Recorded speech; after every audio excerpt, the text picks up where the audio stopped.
અમદાવાદ ભારતીય મજદૂર સંઘ સલંગ્ર ગુજરાત ઔદ્યોગિક સુરક્ષા મજદૂર સંઘ આક્રોશિત।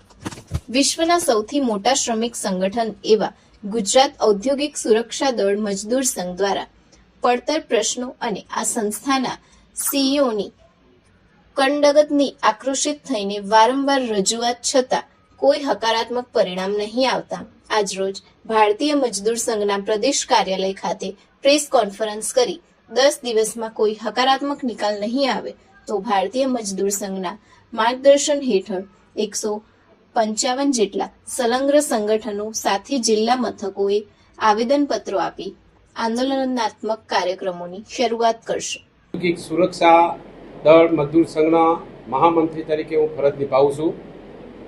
જ્યારે અમારી 1997માં જીઆઈએસએફની રચના થઈ, સરકાર દ્વારા સારા હેતુથી રચના થઈ હતી અને અમારે દરેક ઓફિસોની અંદર, ગુજરાતની તમામ ઓફિસોની અંદર અમારી સિક્યુરિટી ગાર્ડ સેવા બજાવે છે।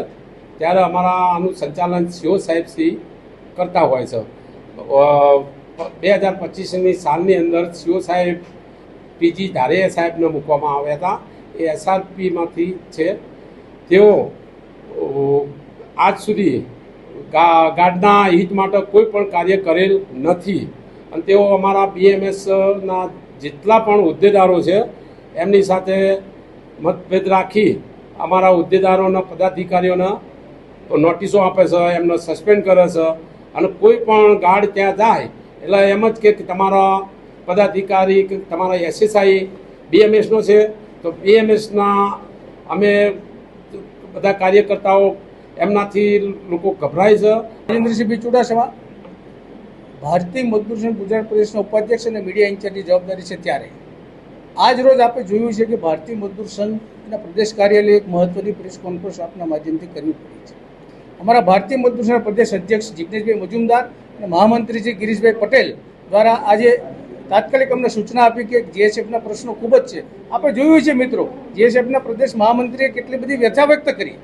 જીએસએફ હજારો સુરક્ષા કર્મીઓ, આપ જો હોસ્પિટલ હોય, નગરપાલિકા હોય, જાહેર મિલકતોનું જીવથી પણ વધારે ધ્યાન રાખીને જતન કરે છે। ત્યારે છેલ્લા 1 વર્ષથી આમના પીડિતના પ્રશ્નો હતા 10 થી 15 પરાકાષ્ઠા આવી ગઈ છે। 1 વર્ષથી નાયબ મુખ્યમંત્રીશ્રીને રજૂઆતો કરીને થાક્યા છે।